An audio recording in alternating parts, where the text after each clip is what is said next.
And the title was actually inspired from a conversation he had with his grandmother. And then he was like, kind of what should I do for the next record? And she just said, knock him out. Yeah, it's bad when your mama says to knock you out. Mm-hmm. It's bad. That's all the motivation you need. Just take care of him, baby. He said, what do I need to do? She said, knock him out. Good morning, good noon, good evening, wherever time and place you listen to us from. Straight from the 909, it's Mark. Hey, yo. Ali. What up? Myself, Isaiah, and together, that's hip hop. Please don't forget to like and subscribe and hit the notification bell. It really means a lot. Today, we're discussing a legendary MC who didn't just survive hip hop's evolution, he helped script it. Emerging in the mid-1980s as one of Def Jam's first breakout stars, LL Cool J fused streetwise bravado with crossover charisma, proving rap could be both hard-edged and commercially magnetic. With hits that range from battle-ready anthems to vulnerable, genre-bending tracks, like I Need Love, for example, he expanded the emotional and stylistic vocabulary of hip-hop at a time when its boundaries were still forming. Beyond music, LL became one of the first rappers to successfully bridge into Hollywood and television, modeling a blueprint for longevity and multidimensional branding that artists still follow today. His legacy isn't just in platinum records or awards, it's in the enduring idea that a rapper can reinvent, endure, and dominate across decades without surrendering authenticity. We're talking about his fourth studio album, Mama Said Knock You Out, released on September 14th, 1990 by Def Jam Recordings. The album was mostly produced by Marley Marl. It was promoted with 5 singles, 4 of which became hits: The Booming System, Around the Way Girl, Mama Said Knock You Out, which seemingly caught the world on fire, and 6 Minutes of Pleasure. The album was certified double platinum in the U.S., having shipped 2 million copies. The title song reached number 17 on the Billboard Hot 100 and was certified gold by the RIAA. LL Cool J won Best Rap Solo Performance at the Grammy Awards of 1992. And I believe that might have came from Sweaty Performance on MTV Unplugged. You guys got to fact check us on that one. The album peaked at number 16 on the U.S. Billboard 200 and number 2 on the U.S. R&B Hip Hop Albums chart. Today's choice was Ali's on the album. Ali, what made you choose Mama Said Knock You Out for us to cover? Well, we've covered LL before on this channel. We covered his most recent album, a phenomenal album. But I felt like, we wanted to do his hoodie. I just barely noticed your hoodie. I just felt like we had to, go back and really do one of the classics. And I was debating between either Mr. Smith or Mama Said Knock You Out. But I decided Mama Said Knock You Out because, to me, like I said, you can debate LL's best album. You can go between, Bigger and Deffer, Mama Said Knock You Out, Mr. Smith. I feel like those are kind of the 3 people argue as far as LL's best album. But his most important album, without question, is Mama Said Knock You Out. Yeah, he's like kind of known for that record alone. Yes. It's like almost defined. Yes, like just that phrase alone, like him coming up with that phrase. Like that was a pop culture phrase people would just say back in the early 90s. You know what I mean? Like, somebody about to fight, Mama Said Knock You Out. It's on. Like, it became a staple. And this album was, even though he says, don't call it a comeback, it kind of was the comeback from his previous album, Walking with a Panther. The first line of the single. Literally the first line. Don't call it a comeback. Everybody's he's like, it's a comeback. It might actually be. You know what I mean? But because Walking with a Panther, while commercially very successful, it was shunned, by hip hop purists as being too commercial, too poppy. Again, this is a time where hip hop wasn't quite embracing going too mainstream. Like if you intentionally try to go mainstream, you got called out for it. Yeah. And I feel like with Walking with a Panther, he had songs like Big Old Butt, Going Back to Cali. Those type of joints. Back to Cali. Yeah. Cali. It was like he was kind of switching up the sound, trying to broaden the audience. But again, for the most part, hip hop purists, they shunned that album. So, around that time, again, he's in the, conflicts with, Ice-T, Kumo D, even Hammer threw a shot at him. Yeah. Like, it got to a point where, he was kind of back against the wall. And the title was actually inspired from a conversation he had with his grandmother. And then he was like, kind of what should I do for the next record? And she just said, knock him out. Yeah. Yeah, you know it's bad when your mama says to knock you out. Mm-hmm. It's bad. That's all the motivation you need. Just take care of him, baby. He said, "What do I need to do?" She said, "Knock him out." Yeah. And that inspired the title. And this album, he kind of had a return to form as far as he had a lot of his grittier records, more kind of hardcore type joints, but he still, could do like Jingling. He had, Around the Way Girl. So he's 6 Minutes of Pleasure. So he still would give you that LL smooth side, but it wasn't. Ladies he didn't compromise his sound on this one. I feel like this one, the sound was more pure. Yeah. What were your thoughts, Mark, coming into this album? What was your mindset going into this? We're placed in a position as the audience to believe the narrative that this is an LL Cool J comeback album, but are we to fault the Prodigy on his 4th studio album to not come out with a successful album? Yeah. You know what I mean? Yeah, it wasn't like it was a gap, like that big of a gap. Right. As far as time. And now, in hindsight, we're talking about one of the most consistent working MCs of our time. Yeah. We can talk about the Too Shorts, we can talk about the E40s as we've done in previous episodes, but we're talking consistent platinum efforts. Yeah. And LL Cool J is one of the only ones that can do it. Yeah. And are we gonna try to support the narrative that this was a comeback album, despite the fact that when he released this album, he was in his early 20s? Yeah. No. Early 20s. Absolutely. In my opinion, absolutely not, because there's still more growth to be had. Right. And within that growth, you still have albums in the future that you have to worry about. But for him to solidify himself in the hip hop industry as hey, look, you can deem this as me trying to find some resurgence, but hey, look, I'm growing. And the fact is that this is not even my peak form. He's on his Frieza shit.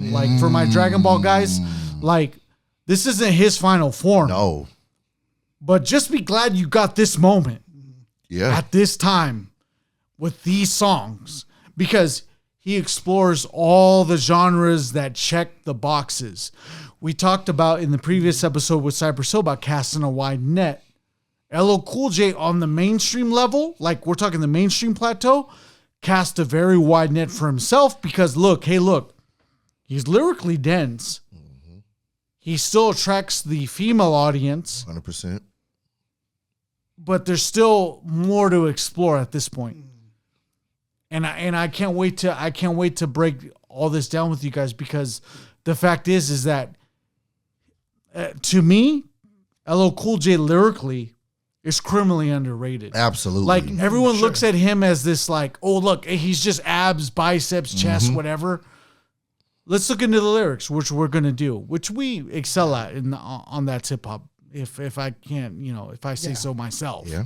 Yeah, I like the idea of the journey, because the first 2 albums, Golden Child. There's no fault to him. Yep. 3rd album, people were because he took some risks. He took some risks where he did some tracks that were... I'm that type of guy. Yeah, that were very slow ballads, towards ladies, whatever. And to me, it still sounded good, but I think for the time, people were looking for more conscious stuff. Yes. Where that's you had a good Big point Daddy too. Kane come in. That's a great point. The conscious movement in hip hop was, by the time Walking with a Panther came out, the hottest things in rap was Public Enemy and N.W.A. Public Enemy too. They were the standard of what rap was in 88, 89. Right. Or if you go the opposite paradigm of that is, Gangsta. You go gangster, but N.W.A. was doing that. Exactly. Doing it better. Yes. So he was in this weird middle ground of figuring it out. Let me ask you guys this: so with N.W.A. and Public Enemy, do you guys feel that there was a certain paradigm shift in the narrative of how hip hop's supposed to sound? Oh yeah. At that time for sure. Yes. Yeah. Because it was 1 minute it was just strictly boom bap, kind of simpler, heavy James Brown drum sample a lot beats, of screeches and stuff. A lot of scratching, things like that. Then you get Public Enemy with these rock-infused, crazy anthems. And then you get N.W.A. with like this hyper-fused funk on top of these drums. More aggressive. And then and the tone was aggressive. Public Enemy, N.W.A., one thing they share is aggression in their tone. When Public Enemy came on, he demanded respect. When you heard Ice Cube, it was not a game. Whereas LL, again, but now you look at his first 2 albums, it was I'm bad and forceful. Hard. Then you get to Walking with a Panther. I'm going back to Cali. Kind of more Cali. More laid back. I'm that type of guy. Like it was different. He was experimenting. Yeah, he was doing things that you didn't even hear before. Correct. And I just think at the time, hip hop wasn't ready for that yet. You know what I mean? I'm not even gonna say it was something wrong with it. It just the art form hadn't evolved yet to the point where that could even be acceptable as like, high tier hip hop. You know what I mean? So this wasn't an album for him to like realign himself with like the narratives, but it's to assert himself. Right. Gotcha. I would say that. Okay. Yes. I'm curious what our audience thinks. Where do you think he falls, at in this paradigm, coming into from 80s to the late 80s to the early 90s? Where does how does he fit in that? Yeah. Because to me, I mean, again, we always can talk about and debate who the greatest rapper is. To me, you have to include LL Cool J. I remember Billboard had a list of, they had their list of the greatest rappers of all time. I think LL might have been like somewhere in the teens. That's and wild. To me, he has to be top 10. Yeah. Like if we're talking great, if we're talking, all mainstream high level rappers, you have to put LL in the top 10. I don't care if you got him at 10.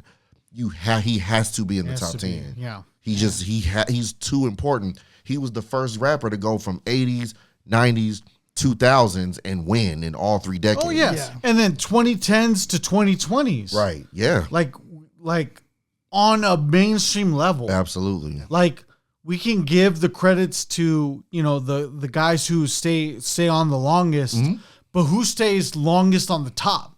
There's one. LL started that. There's one. He was the first one. I mean, even with Mama Said Knock You Out, he might have been the first rapper other than Too Short by this point to even be on his 4th album. Yeah. You know what I mean? Like, like on a mainstream level, like on a major level, like this is his 4th album. I don't even think any other rapper had reached their 4th album yet by 1991. Like that's, know what I mean? That's a good point, bro. Like, I mean, I think by this point, I think Eric B. and Rakim might have been 3 albums in. I think Kane might have been 2 or 3 albums in. Yeah. But like, pretty much, like, this was it. Like, maybe Run DMC. Yeah. I want to say, like, I feel like LL for sure had his valleys and his peaks in his career. Oh, yeah. He's taking criticisms. And I think the reason why is because he's extremely good at 2 things. The ladies, 100%. He's probably one of the best for the ladies in rap. I would put him number 1. In rap. And then as far as aggression, he's one of the best in aggression. 100%. As far as like technicality, right? I wouldn't put him there like with like a Mos Def poetically, yeah. That's or fair. A Biggie, or That's fair. somebody who was poetically like smooth with it. But when you're talking about energy, that's a whole different. category. Performance. He suffers from he suffers from this quality where he's physically imposing, but he's actually lyrically dense. Right. Yes. And are we gonna fault the ladies for liking what they see? I mean, hey, I can't blame them.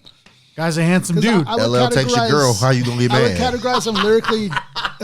I would categorize him lyrically dense as an Ice Cube is lyrically dense. Okay, Ice Cube can go there, but he might not technically like flow poetically the way a Mos Def might flow. And that's why he casts a wide net, because like, look, he's still gonna give you that audience of like, hey, lyrically, people that like the lyrical MCs. Yeah. But he's also going to capture the audience of, the female audience. You're going to understand what he's saying. That's really hard to capture if the fact is that if you're so into your lyrics, you're going to disregard them. Yep. It's inevitable. Yeah. It's inevitable that you disregard the female fan base because of how lyrically dense you are, because lyrically you're trying to appeal to one group, and that's the male audience. Right. I hate to say it. It's the truth, though. I hate to say it like that, but the fact is, it's like, hey, look, it is what it is. For the most part, the ladies want to dance. They want something to vibe to. Yeah. You know what I mean? Yeah, they want something that's, melodically pleasing. You know what I mean? It could be lyrically pleasing to them, but on average, they're not trying to break down every bar and trying to find double and triple entendres. And they for the most part, you're gonna lose a lot of ladies doing that. Yeah. You know what I mean? Just being honest. Yeah, and I think Pac and Biggie, they also flirted with the, for the ladies. Absolutely. They had some joints that flirted with that too. I think LL does it his way, where it's like, I could ride in a car to this a little bit more smoother, more of a player. And in fact, I heard a flow on here. I didn't realize Mace took his flow like on one of these tracks. I'm like, this is verbatim. Like the flow is Mace stealing this flow. And it just shows you like how damn good his flow is, that Mace took it. He's the originator. Ran with it. Yeah, and ran with it further. Yeah, LL is, like I said, he's the originator of that smooth for the ladies MC. Like Tupac might have borrowed a page from LL's book. All of them did. Yeah, borrowed a page from Fab, LL's.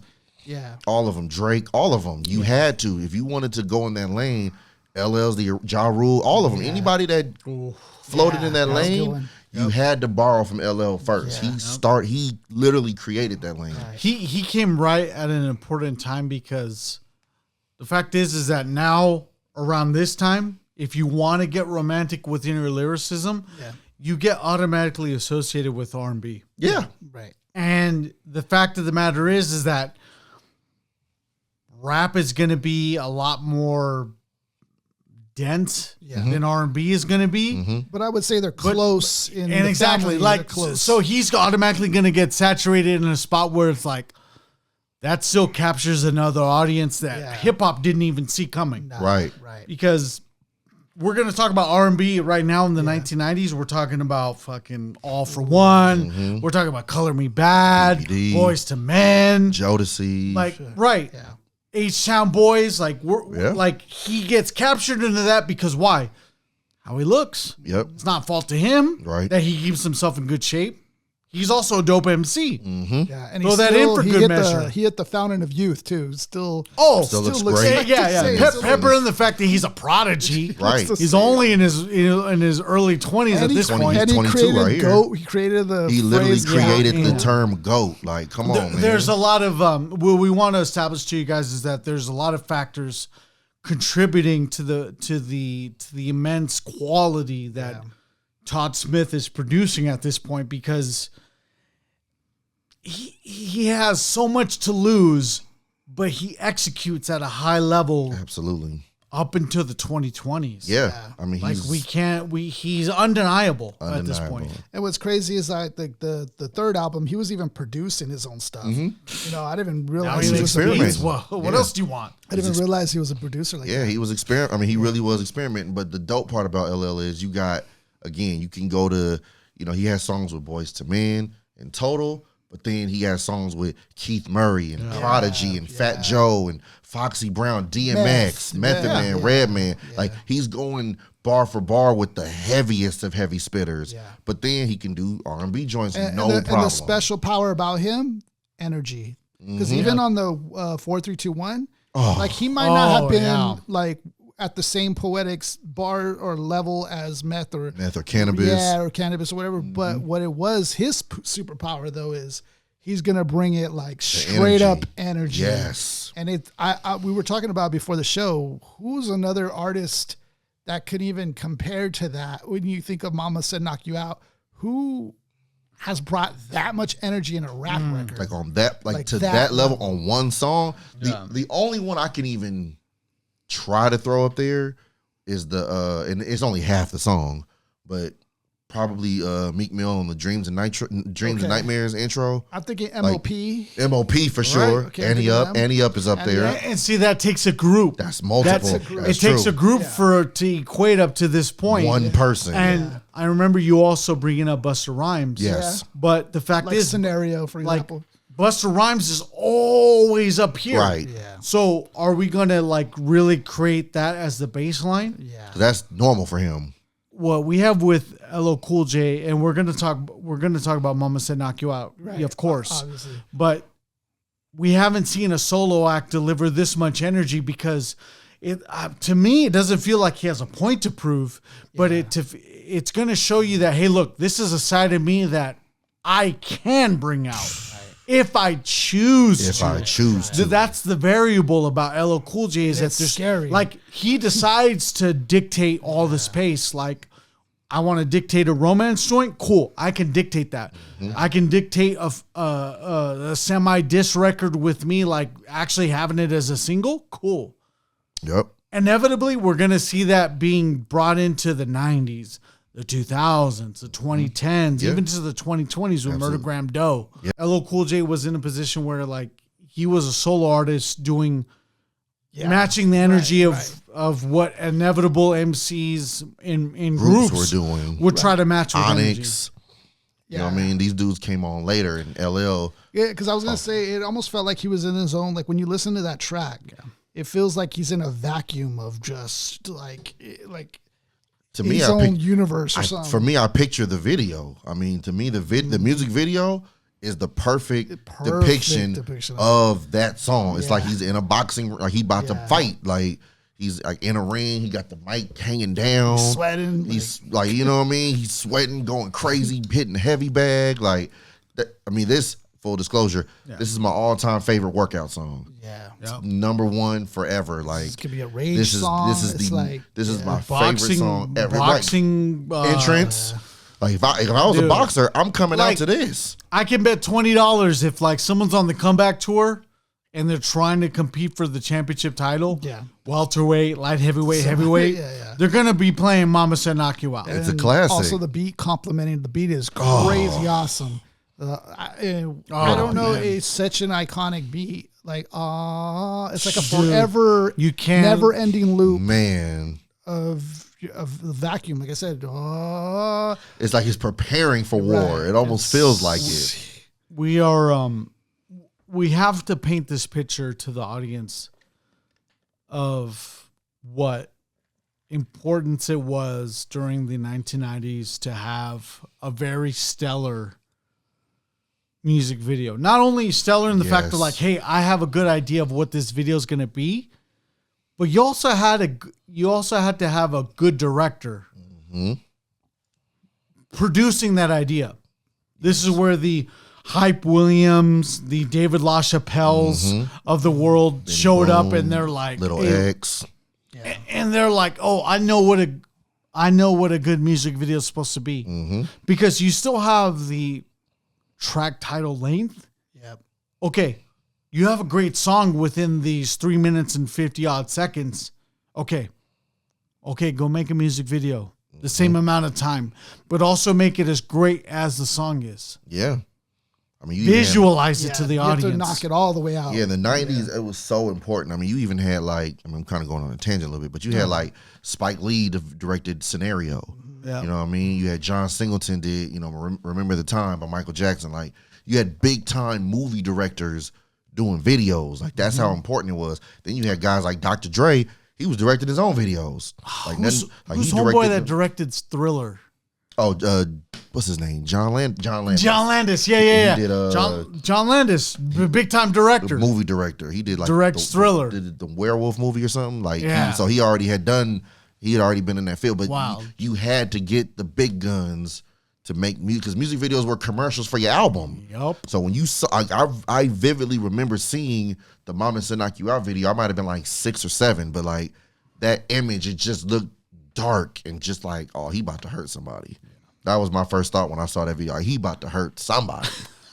I don't know who, but LL Cool J is about to go into the WBC. He about to hurt somebody. Compete for the light heavyweight championship. Man. He's all. Yeah, don't piss him off. Yeah. Don't piss him. Because Mama Said Knock You Out. You don't piss him off. You don't piss M off. DMX off. Yeah, there's certain people. Tupac. Leave him alone. There's certain people you just don't. Leave him alone. You don't piss off. He reminds me in that way of Tupac, that duality to him. Yes. You know, Tupac can do a like Dear Mama, but then he can do a hit 'em up. Like nothing. You know, so it's like that dynamic is two extremes, but it's like, man, they're heavyweights in those dynamics. Literally have Around the Way Girl and Mama to Knock You Out in the same album. It's crazy, right? Like, come on. And I want to say peace to Marley Marl. Peace to Marley Marl, because Marley Marl was one of those producers in the late 80s, early 90s. Mm-hmm. He was like a who would you say, premier back in the day. Actually,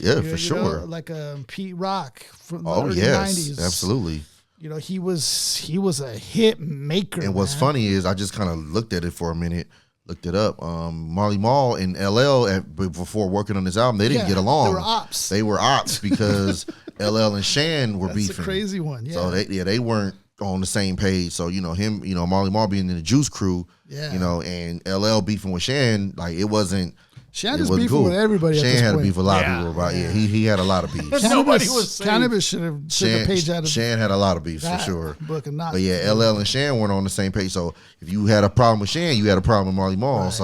But eventually, they came to the board and were able to help put together a classic. Man, what a beat! Mm-hmm. And that's what I think makes this album special too, is that Marley Marl's behind the boards, executively producing this album. I'm not sure if executively, but at least has his hands all over this album, producing it. So that's also a change where we're like, oh, okay, this is back to form, like you said. Yes. Going into this album. This album's dope. There's a lot of there's a lot of good tracks on here. A lot of like we just brought up, Around the Way Girl. There's iconic songs on here that he's going to be known for. Yeah, Booming System. I wanted to ask you, Zay, like what introduced you to LL Cool J with Mama Said Knock You Out as well? I forgot it. We didn't pose that question. Yeah, introduction. Yeah, that question's always hard because I don't remember a lot of like times where I'm getting introduced exactly to these artists. Mm-hmm. Yeah. And I always try to think of that when we ever talk about an album. Like, when was the first time I heard these people? But LL, I think Mama Said Knock You Out was one of those first tracks I did hear from LL, which probably brought me in. Yeah. Because I remember as a kid singing that to my mom one time in the kitchen. And my mom's like, "Where'd you get that from? Who said that?" Oh, you gonna knock me out? Okay. So I do have that distinctive memory, but I think that was the track that ultimately introduced me to him. Yeah. It was so big that when I was 6 or 7 or however old I was, I knew that track and I knew who he was. For sure. For me to already know who LL Cool J is at a young age is very young. Powerful. That's a good sign to hip hop, because you know what? We don't have a lot of staples in terms of MCs that actually transcend that amount of time. Even back in the day, like I didn't hear about Arabi and Rakim till I was in my 20s or like my mid-teens. Right, maybe high school. But the fact is like we've heard earlier people on a commercial level that were, let's just call it what it is. LL Cool J is less lyrically dense, but he's available on more outlets than Rakim was. He transcends 100%. For sure. He crossed over to Hollywood. He makes movies, TV shows. That's right. Yep. Does radio hosting, all this kind of stuff. Yes. But I was gonna say the thing that's funny about it is like his two most memorable songs that I knew of him when being young was "Mama Said Knock You Out," right? His aggression side, and "I Need Love." Yeah. His other side. So it's kind of funny that those are the two big songs he's really known for. It's really north and south of his style. And he was an easy rapper to be around from, my young 5, 6, 7, 8 years old, because one, as aggressive as he was, he didn't curse a lot. Right. You know what I mean? He didn't curse a lot. So like my mom had the Mr. Smith album. Like I vividly remember her having that album in 95, 96. Like, so I used to listen to that when I was like 8 or 9, you know what I mean? Like, damn. You know what I mean? Like I used to listen to that album because my mom had it. So I would just, and again, these are the ages where you only listen to what's around you. Right. So and it has to be clean. It had to be clean, of course, yes. And it had to be clean. My mom had the clean version of Mr. Smith. I used to listen to it. I used to love the Lounging video. Yeah. That was one of my favorite LL songs. Yeah. You know what I mean? But as far as, Mama Said Knock You Out particularly, honestly, the first time I ever heard that phrase was on Bebe's Kids. They were just sitting around at a little table. Who remembers Bebe's Kids? And they were just, it was a cartoon about some badass kids, and there was a scene where they were just sitting down at the table about to eat. It was just like, "Mama said knock you out." Mama said, I forgot that was in there. Out. That's the first time I ever heard that phrase in life. Didn't even connect it to LL yet. I'm 4 or 5 watching Bebe's Kids. Yeah. So I didn't even connect the dots with LL till maybe 3 years later than That's that. crazy. Seeing the video. We also have to stress the importance that, hey, if you're going to be parodied, if you're going to be parodied on a major network, Come on. that means two things: that you're popular enough to do so, and that they'll waste enough airtime to do so. 100%. So with In Living Color, Yes. doing the parody of Mama Said Knock You Out with JJ from Yes. Good Times. Sean Wayne is playing JJ Evans. Yeah. It's some good stuff. Hilarious. We have to encourage you to watch it because It's a good laugh. the matter of fact is that there's airtime to worry about when you're talking about major networks. And if you think that doing a parody of Mama Said Knock You Out's a great idea, you know one of two things: that it's going to garner ratings and that it's going to be executed really well. Yes. And which it was on both And you know it's going to be executed well because of why? The popularity of it. You know, it's everybody knows that song. Everyone already knows it. Yeah. Yeah, great point.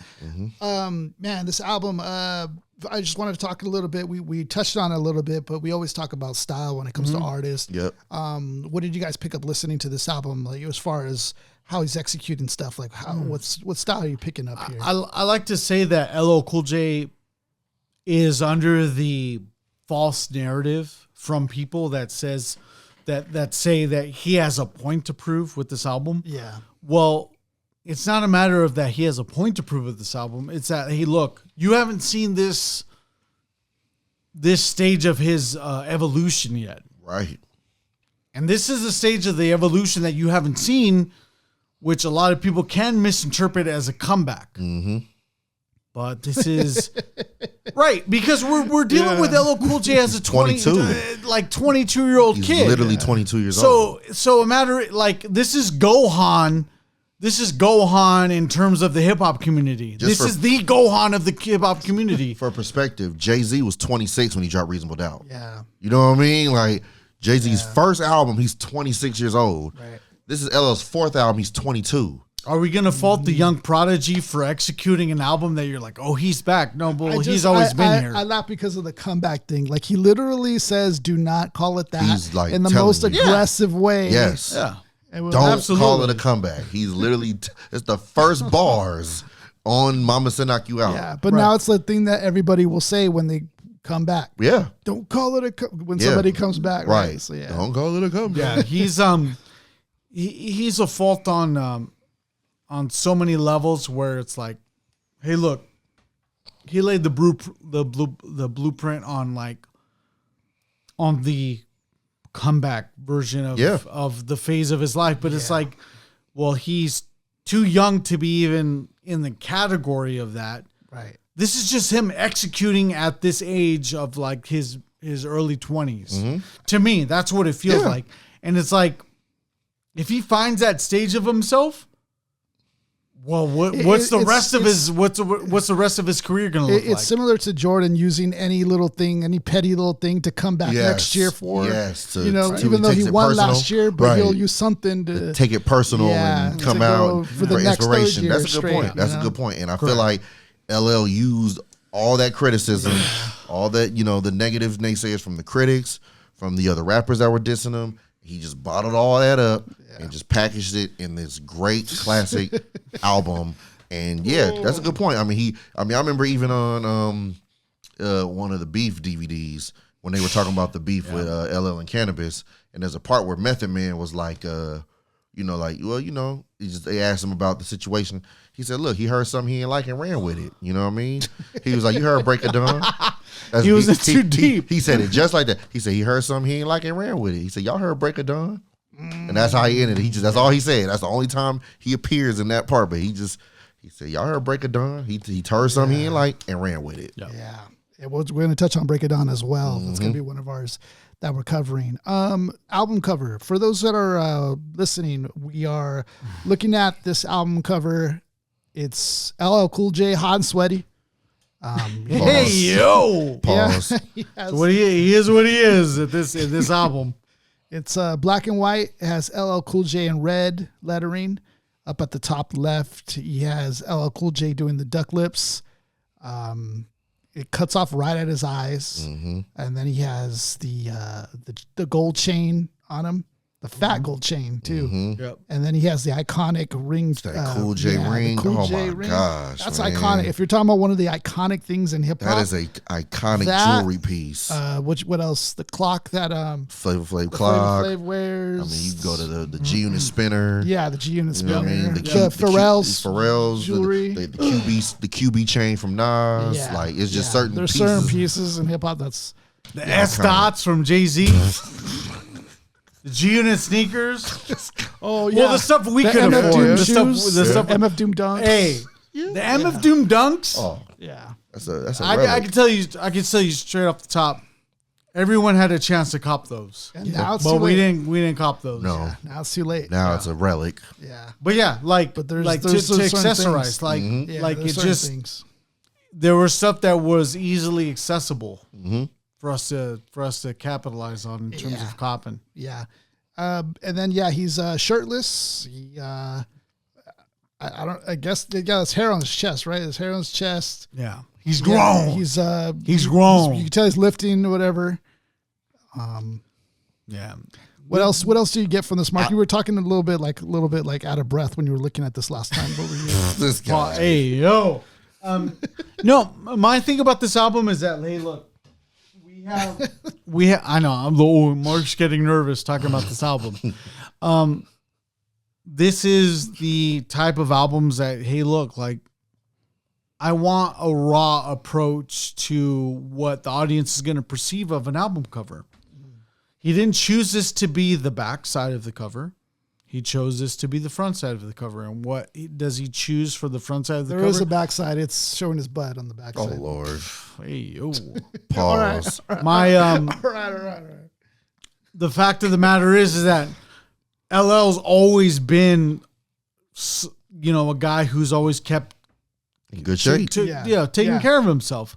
But he wanted to show the audience, and this is to my interpretation, that this is as real as you're gonna get.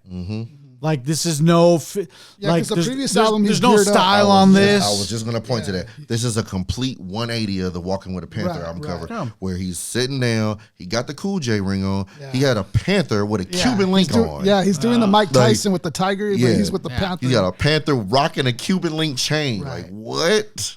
Like, this is, and I think on the back cover, it's got girls with champagne bottles. Very materialistic. Very much so. So this is the complete opposite of that. Yeah. Going back to his roots with the Cool J ring. Yeah. And the main assumption that you can get with an album where someone is without clothing is that this is as raw as you're gonna get. Right. This is as innocent as I'm gonna portray myself. Yeah. This is going to be pretty much a direct connection to the audience because I have nothing to hide. Yeah. The clothes, me without clothes shows you that I have nothing to hide. Yeah. How does the title Mama Said Knock You Out, how does that work its way to this album? How does that? Again, like I said, it was a conversation with his grandmother.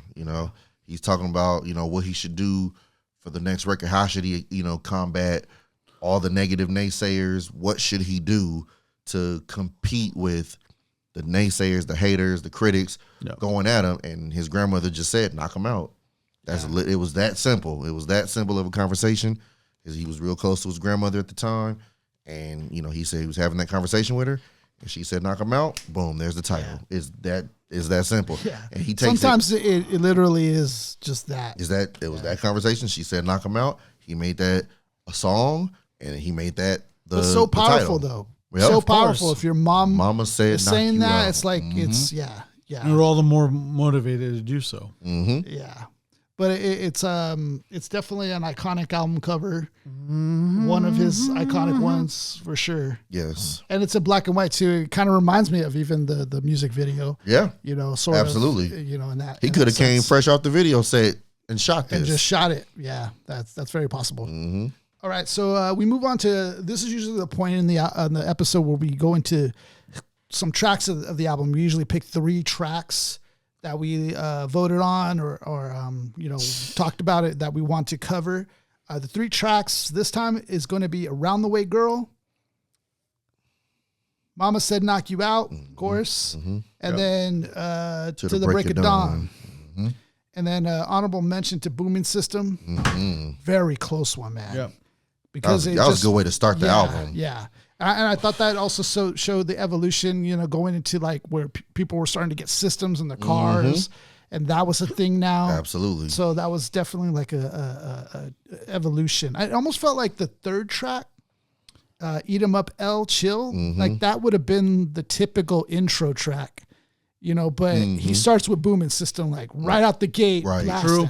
Yeah. True. But Eat 'em Up L Chill, that one felt more of like him talking about the where you do the track where you brag and stuff like that. It felt like that would have been the intro bragging track, but instead we started with Booming System. Yep. And then it works its way to almost like a New Jack Swing style a little bit with the Around the Way Girl. Yep. Which credit Marley Marl for this one, man, and flipping these samples. Absolutely. So we're getting to Around the Way Girl. You got me shook up, shook down, shook out all your loving. Classic. That's Mary Jane Girls. I want a girl with That's right. extensions in her hair, bamboo earrings, at least 2 pair. Ladies, this isn't my prerequisite. You can be okay with that. But already very descriptive, painting the Yeah. picture, like, Oh, hold on. Sorry. ahead. Just I want to kind of paint a picture too on the music video. So that's right. the inspiration. So in the video, he was like, looking for girls for the video, and they kept bringing in all these models. He's like, what is this? What is this? Like, he's like upset because they keep bringing in these little model chicks. He's like, no, man, I want a round the way fillet, not stuck up tuna. Like, so he got sick of them. So yeah, I came from a true place. So he just grabbed the camcorder and just went around the neighborhood and just filming girls. And that was the video. She's the one. She's the one. She's the one. I want a girl with extensions in her hair, bamboo earrings, at least 2 pair, a Fendi bag, and a bad attitude. That's all I need to get me in a good mood. She could walk with the switch and talk with the street slang. I love it when a woman ain't scared to do a thing. Standing on a bus stop, sucking on a lollipop. very descriptive, man. Once she gets pumping, it's hard to make the hottie stop. Dog, I thought Shakespeare was dead. Yeah. He's alive right now. Yeah, and probably one of the best player lyricists. Oh, it don't get no better. Yeah. So, player to player, I'm talking to LL right now. He knows how to talk to the ladies, bro. He do, man. But the fact is that he's probably had mad experience about it. For sure. I can relate to him in this sense, to a certain degree. To a certain degree. He got the Magic Johnson charm, Yeah, hey, yeah, that's true. That's true.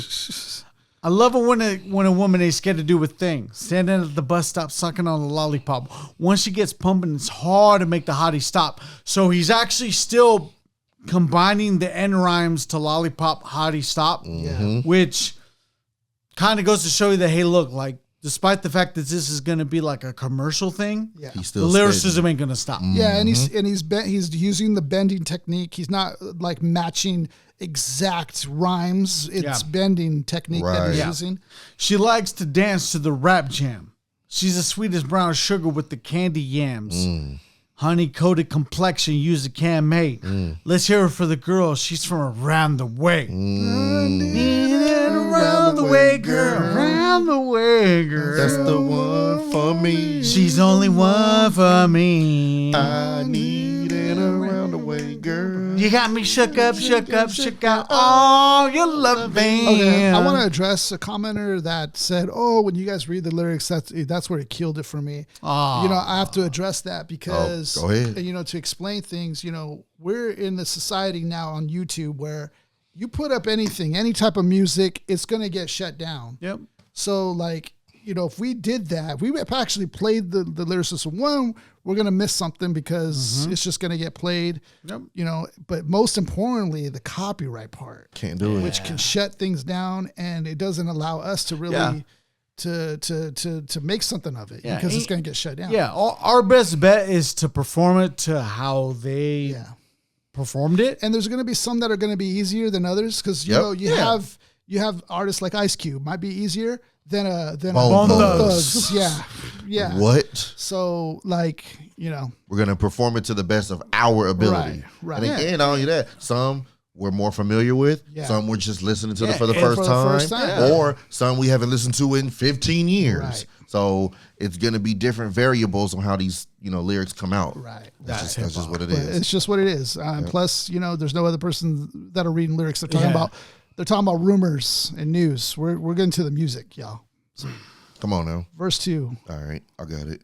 Silky, milky, smiles like sunshine. That's why I had to dedicate at least one rhyme to all the cuties in the neighborhood. Because if I didn't tell you, then another brother would. You're sweet like sugar with your gangster talk. Want to eat you like a cookie when I see you walk. With your rayon, silk, or maybe even denim. It really doesn't matter as long as you're in them. You can break hearts and manipulate minds, or surrender, act tender, be gentle and kind. You always know what to say and do. Cold flip when you think your man is playing you. Not cheap or petty, you're ready for loving. You're real independent, cause so your parents be bugging. But if you ever need a place to stay, come around my way. Come on, and you know man. what I love too, because he's one of these early pioneers of talking for the ladies, and it's like, Too Short did his own way of pimping. Correct. And it's like he's playing more of the flirtatious lover guy. Yes. That will probably steal your woman because his charm's that good and powerful. A different way of doing it than somebody like a Too Short. Correct. Correct. Where it's more of I'm pimping, and hoes and stuff, but he's doing it from a different angle. Yes. So that's what's going on. I need it around the way, girl. Verse 3. Around the way, girl. Just a little. Verse 3. We'll just cut straight to verse 3. Okay. Perm in her hair and even curly weave with your new edition Bobby Brown button on your sleeve. I tell you, Bobby Brown too, another one right there. Come on now. I tell you, come here, you say meet me halfway, because brother's been popping that game all day. Around the way, you're like a neighborhood jewel. Look at the way of the description. Neighborhood jewel. Now, I just said, tight. he lacked the poeticness, but here's kind of proving you're wrong. He talking to the ladies. He got that. Yeah, neighborhood jewel. I never heard that. All the homeboys sweat you, so you're crazy cool. Wear your gold in the summer with the bikini shorts while you're watching all the brothers on the basketball court. Going to the movies with your homegirl's crew while the businessmen in suits be hawking you. Baby hair pumping, lip gloss is shining. Man, he really painted that picture. I think you in the mood for winning and dining. So whining and dining, so we can go out and eat somewhere. We got a lot of private jokes to share. Lisa, Angela, Pamela, Renee. I love you. I love you. You're the girl. You're from around the way. That's it. I need it around the way, girl. He just knew how to just bring it home. Just the one for me. Very iconic. Honest can be. Song. Legendary. Yeah. Legendary track. All right, we're moving on to the one. Shook up. The one that shook up the world. Literally. The one that shook up the world. Can I bust first verse? Oh wait, Ali. No, I want fourth verse. You want fourth? Okay. I gotta do fourth. Okay. But it's crazy the dynamic we're going from. We're going from him talking to the girl to So this a whole different high energy Yes. ball of. All I want is verse 4. This high energy ball of matter here. We have LL Cool J, and I want to preface this song with the fact that we establish something about LL Cool J, and that not that he had a point to prove, but this is a step in the evolution that we haven't seen. We yet. haven't seen this. No, because we've never seen this before from him. He's 16 when he started. Correct. He only has growing up to do, up even to his mid 20s, as all men do. That's just society. Da, da, Come on, man. On top of that, I heard he was sick too. Oh, wow. Hey, And it's his flu game Flu too. game? yeah, he was sick. This is the flu game? And the recording engineer, he was frustrated with them because he kept playing it back too far. So he was like, "Come on, man! Come on, man!" Oh, that's where that So came like, from. yeah. So it led Okay, it to he probably just left naturally that in there. frustrated. In the intro, first word. Come on, man. Hey, with the local DBC news. LL Cool J with the triumphant comeback. Word. But The tonight, bass drops. don't call it a comeback. I've been here for years. I've been rocking my peers, putting suckers in fear, making the tears rain down like a monsoon. Listen to the bass go boom, explosion. Overpowering, over the competition, I'm towering, wrecking shop. When I drop these lyrics that'll make you call the cops. Don't you ever compare, don't you stare. Compare, you better make move. Don't ever compare me to the rest that get sliced and diced. Competition's paying the price. I'm gonna knock you out. Mama said knock you out. I'm gonna knock you out. Mama said knock you out. I'm gonna knock you out. Mama said knock you out. I'm gonna knock you out. Mama said knock you out. Don't you call this a regular jam. I'm gonna rock this land. I'm gonna take this itty bitty world by storm. And I'm just getting warm. Just like Muhammad Ali, they called him Cassius. Watch me bash this beat like a skull that you knew I had beef with. Why do you riff with me, the maniac psycho? And when I pull out my jam and get ready, cause I might go bow. How you like me now? The Ripper will not allow you to get with Mr. Smith. Don't riff. Listen to my gear shift. I'm blasting, outlasting, kinda like Shaft, so you can say I'm shafting. Oh, English filled my mind, and I'ma came up with a funky rhyme. Wow. We're not even all the way done yet. We still got two more verses. Imagine that energy you're carrying throughout this. Bruh. Dude, I'm peace to LL for taking multiple cuts on that. Because I'm running out of breath. Right. And I still want to do verse 4. And we're just reenacting it. And look at that energy that's creating. Just. It's like like anger just built it, and he's just letting it all go. Right. It makes you feel a part of this. It's the Vegeta rage. You know what I mean? That's what that is. It's like when Vegeta finally makes the ultimate sacrifice. Yeah. Like it's that level. Like Man. Correct. Yeah. Shadowboxing when I heard you on the radio. I just don't know what made you forget that I was raw. But now I got a new tour. I'm going insane, starting the hurricane, releasing the pain, letting you know that you can't gain. I maintain unless y'all say my name. Ripping, killing, digging, and drilling a hole past the old goal. I'm gonna knock you out. Mama said knock you out. I'm gonna knock you out. Mama said knock you out. I'm gonna knock you out. Mama said knock you out. I'm gonna knock you out. Mama said knock you out. Shotgun blast a herd when I rip and kill at will. The man of the hour, tower of power. I'll devour. I'm gonna tie you up and make you understand that I'm not your average man when I got a jammy in my hand. Damn. Ooh, listen to the way I slay your crew. Damage, destruction, terror, and mayhem. Pass me a sissy soul sucker, I'll slay him. Farmers, you ready? I think I'm gonna bomb a town. Like damn, don't you never ever pull my lever. Cause I explode and my 9 is easy to load. I gotta thank God, cause he gave me the strength to rock hard. Knock you out. Mama said knock you out. I'm gonna knock you out. Mama said knock you out. I mean, damn. He just went crazy. Energy personified, and I am hard pressed to find a solo act. Groups fine. Yeah. Groups are going to be fine to like equate to this. Yeah, it's kind of a cheat code. MOP, Onyx, Public Enemy, they're going to find this avenue. Yeah. I'm hard pressed to find a solo artist that's going to match this level. It's hard. You know, yeah, because even like I was thinking, okay, because I liked Eminem's "I Am," the way you say I am, right? But that's still not there. It's not quite. Yeah. It's close. Or lose yourself. Close. It gets close. Yeah, but it's still not quite that. Yeah, and to be honest, we haven't found something that equates to this. That's I never really thought about that. But we haven't found something that equates to this. I can't think of one off the rip. He you guys, like, trust me. Yeah. And my 9 is easy to load. Like he just, he went on the level. He went on the level of Public Enemy a little bit with you know, sometimes just Rebel Without a Pause, Terminator X to the extreme. He's at that level. Welcome to the Terror Dome. But that's just natural for Chuck D. We're talking about one person doing all this. Right.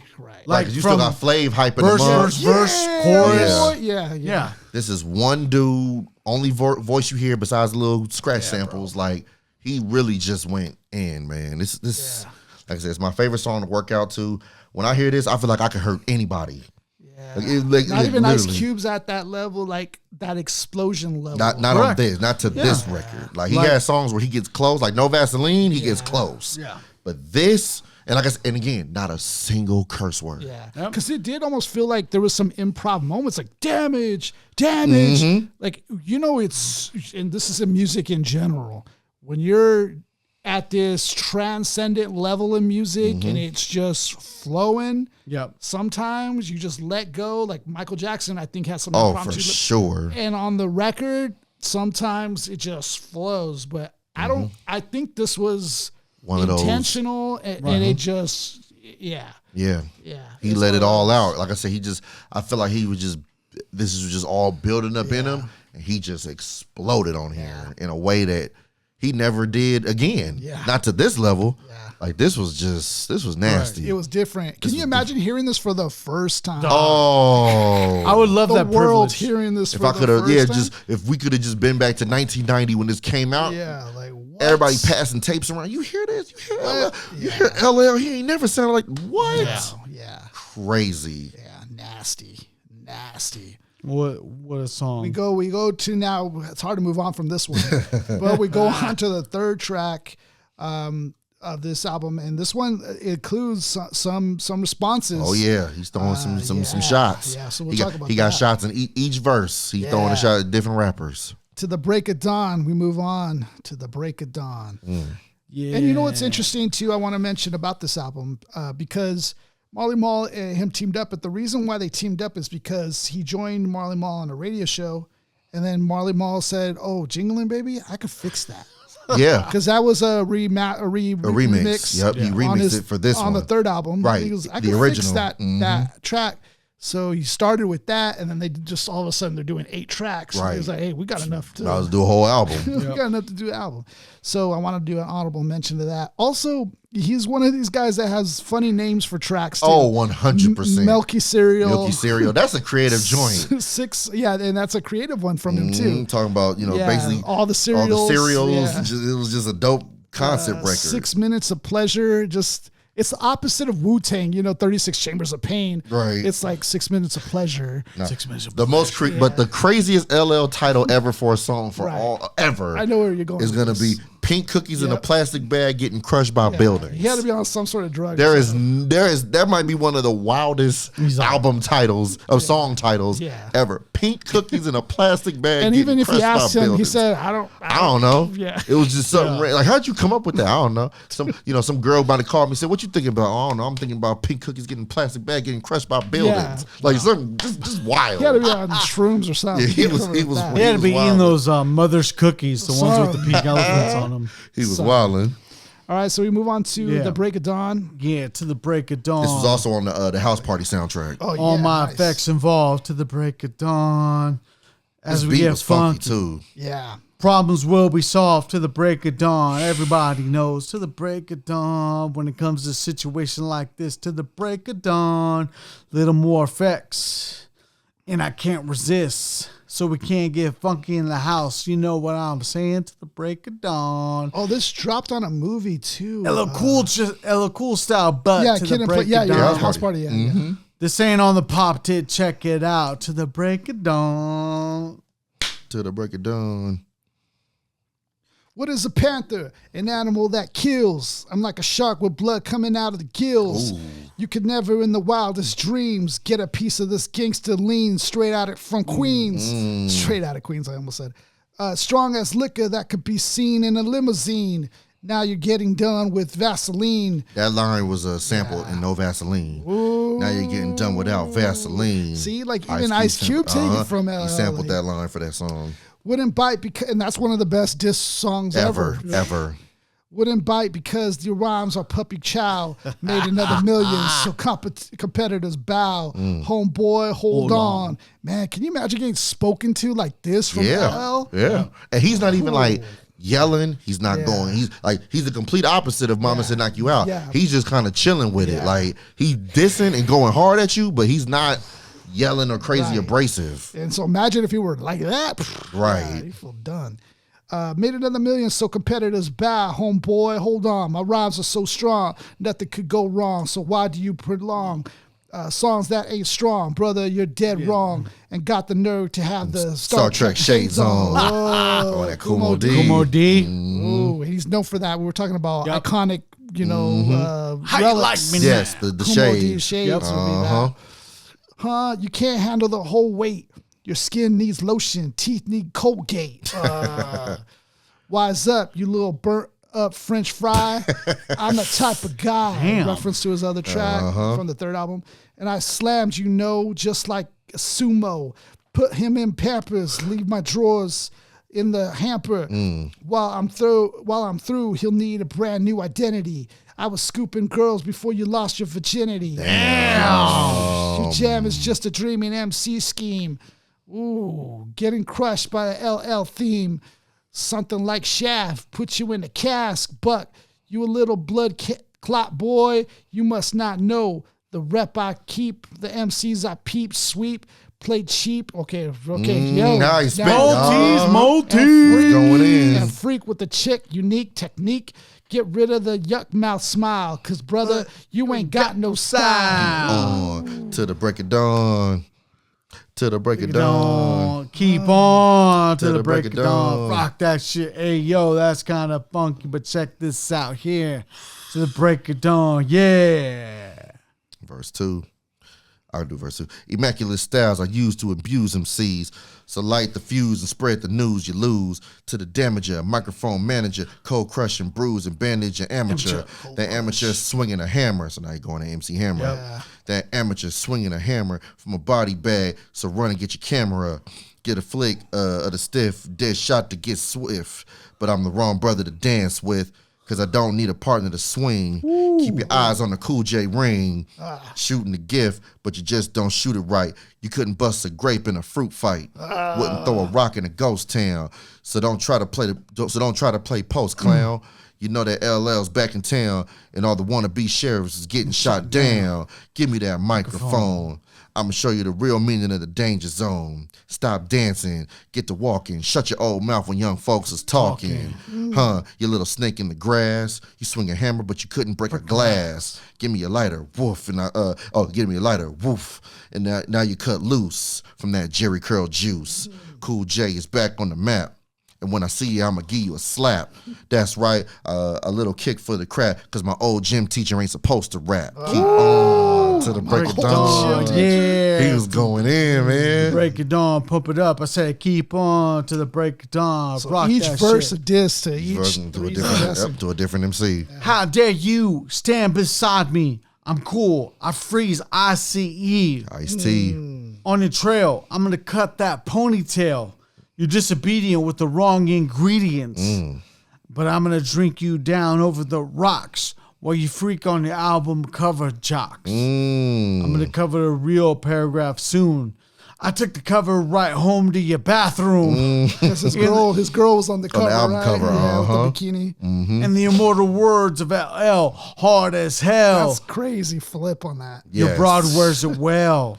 She's the reason that your record sold a few copies, but your rhymes are sloppy like Oscar. You're bound to get dropped and stopped. I ain't Murray the cop, nor I'm Felix from The Odd Couple. Yeah, from The Odd Couple. Okay. Felix Unger from The Odd Couple. I was like, okay, wait, hold on. Where's he going here? Yeah. But I got a bag of tricks. Yeah, Mr. Pusher. Oh yeah, but I got a bag of tricks, Mr. Pusher Man. Give me a fix so I can show you I'm immune to them romper room tunes. You little hip hop raccoon. I'm not Scarface, but I want more beef. Before you rapped, you was a downtown car thief. Working in a parking lot. A brother with a perm deserves to get burned. So tell me how you like your cold cream. On a cone, or in a bowl, or in a wet dream. Damn. With the TV on channel fuzz. Uncle L, that's how much damage he does. Here's $5, catch a taxi cab.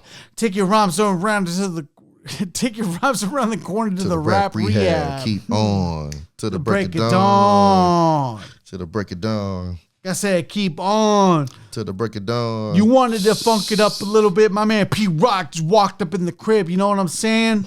Over here at Marley Marl's house, just cooling out. My man Clash in the house.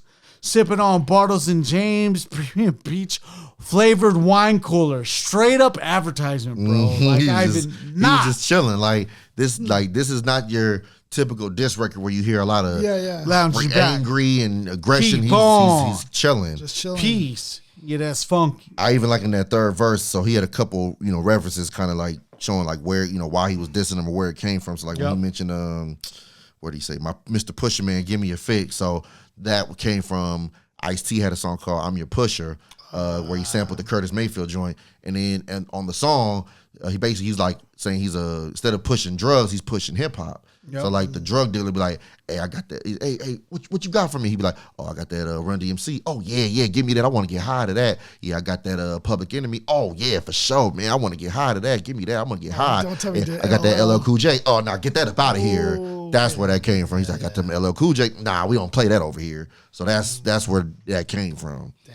And then he ends it with take it to the rap rehab. Yeah. You know what I mean? So that was hard. Oh man. And then thus he made Ice-T go into television after that. 25 years into television. Him back to CSI. Law and Order. Law and Order king. 25 years. The king of Law and Order. Yeah. That's funny. But man, this is one of those albums that just, if you were to think LL Cool J, Mama Said Knock You Out. This is like a great start. I mean, he has albums before this, but if you want a starting point, this is a great starting point for LL for sure. Yeah, and a complete, comprehensive album here. Yes, kind of has a little bit of it all. Yes, all of it in his bag, and it just shows you the evolution of LL. And even though we're not really supposed to call it a comeback, it's a comeback in a way. Yeah, of course. Mm-hmm. What are you guys' takeaways from this? Go ahead, Mark.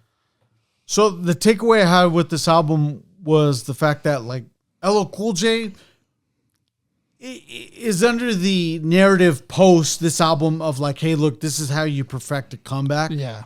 But they thought he was getting left behind. But yeah, exactly. Yeah. But what we have is just another side of LL Cool J that hasn't been shown yet. Right. And now that we see it live in effect, we understand, hey, look, the plateau hasn't even been set. The gentleman's in his early 20s, and he still has more to go. Yep. Yeah. I feel like this is the album where you just can't count him out. That shows you that. Yeah. What were your takeaways, Ali? Yeah, I feel like this is the album that, like I said, I feel like it's a precursor to, what I would feel like his other, as far as for me, the two best LL albums are this one and Mr. Smith. Yeah. And I feel like this was the precursor to Mr. Smith, where this album, he kind of needed that inspiration to go all out with the records he has on here. Yeah. Whereas by the time he gets to Mr. Smith, he's a little older. He's 27, and it's just natural to him now. You know what I mean? Like this one, you get Around the Way Girl. Mr. Smith, you got Lounging and Hey Lover and Doing It. And I wanted to say too that like that was when he like perfected it too. Absolutely. Yeah. It wasn't figuring it out anymore. He had it laid down. This one, you got Mama Said Knock You Out. Mr. Smith, you got I Shot You. You know what I'm saying? Another, classic hard LL joint. So I feel like this album it showed the full blueprint of who he is as an MC. Yep. And this was like I say, we can debate his best album, but his most important album is definitely Mama Said Knock You Out. Yeah. So piece of this album, let us know in the comments, what you guys thought were some of the best tracks out of here. Let us know just your thoughts and opinions about LL. Maybe you might not like LL. Maybe you had some criticisms of him in the past. Or maybe there is things that you liked about him. Let us know in the comments your thoughts about this album and the impact of LL Cool J, because we want to hear it. And for those that are watching us, thank you for continuing to watch us. Those who are new here, please like, subscribe. That really means a lot. We're on the road to 6,000 subscribers on YouTube. So if you're listening to us on Spotify or any of these podcast platforms, look us up on YouTube. There's a video of us on there, and you can watch us, while you're listening. Yeah. And we're so close to 6,000, and we just need that extra help in comments and shares. I know that we believe in what we're doing, and we hope that you guys do too. Mark, go ahead and let him have it, man. To the MCs, if you drop a mic, drop a like. Don't get knocked out in these streets, y'all. Yeah, don't mess with LL, man. Mama said like and subscribe. Mama said like and subscribe. Mama said like and subscribe. Mama said like and subscribe.